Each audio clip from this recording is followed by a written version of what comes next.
நான் first college second year படிக்கும்போது தான் ஓட்டு போட்டிருக்கேன். அப்போ ஓட்டுக்கு 50 ரூபா கொடுத்தாங்க. அந்த 50 ரூபா வாங்காததுனால அது கொஞ்சம் அப்போ ஒரு பிரச்சனையாக இருந்தது.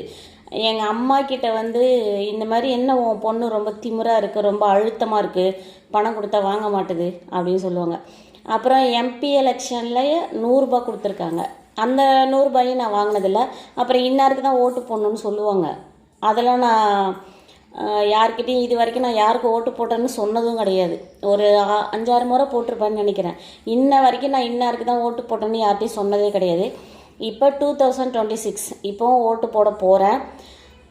யாரும் என்னை கம்பல் பண்ணல இன்னாருக்கு தான் போடணும்னு சொல்லி. இப்போது நிறைய வாக்குறுதிகள்லாம் கொடுக்குறாங்க.